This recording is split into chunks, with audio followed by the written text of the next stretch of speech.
Hello and welcome to the channel. I'm Shadowcoast, and in this video we're going to explain how to install RogueTech in 2024, which is infinitely easier than it used to be. Now, I really like the website roguetech.fandom.com/wiki/installation you can see up here. And when you come down here, it gives you everything you need to do to install RogueTech. It gives you some options for trying to do it on Linux, which is not, I believe, natively supported. So hopefully you're using Windows to make your life easier. Now, the way we do this is we need to go to Mods in Exile. So if you go to discourse.modsinexile.com/t/rogue-tech I don't know why I'm saying /134 here, you can then download the rogue launcher.exe. So once you've downloaded that, you're going to want to trigger it. That's the Rogue Launcher here. And the first time you do this, you're going to click Update Install RogueTech or RT. RogueTech. Now, this is going to do everything you need to do, including downloading the Community Asset Bundle or CAB, which is super easy. Now, the important thing here is you need to know where your install target is. It will naturally find this assuming you're using Steam, right? And then you also need to check out Workspace. What's important to note here is you just want to check this. If you go to Steam, if you're using Steam or GOG or whatnot, if you right-click, if you're on Steam, you right-click on the game, you can browse local files, and that'll give you the install location.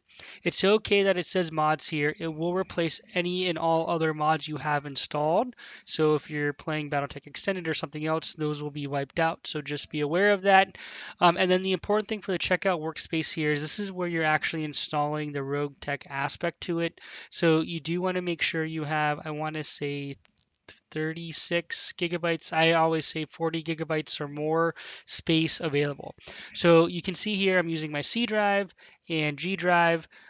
Both are solid state drives to make it faster. So just keep that in mind where you're installing it for the sake.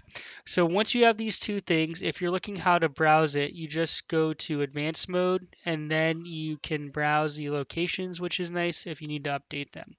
But once those are selected, just click Update and Install RogueTech, and then it will do everything you need to do to install the game. So this can take probably anywhere from 10 to probably 30 minutes depending on your internet connection and a few other aspects.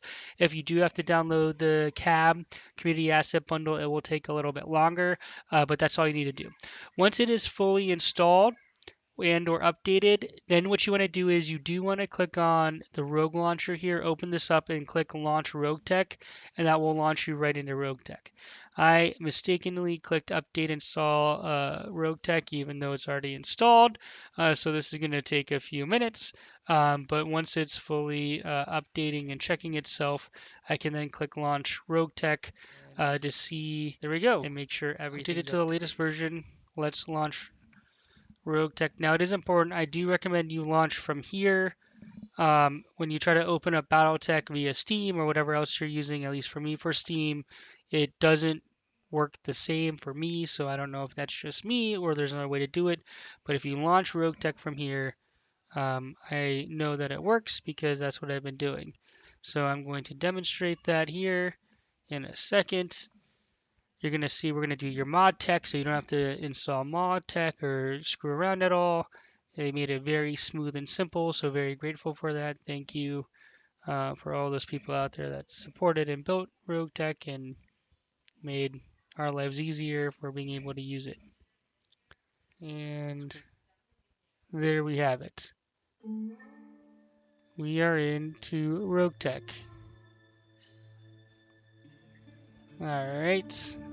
Click career. I can luckily load my current ongoing career, and we are good. Hopefully you found this video helpful. If you did, please drop a thumbs up.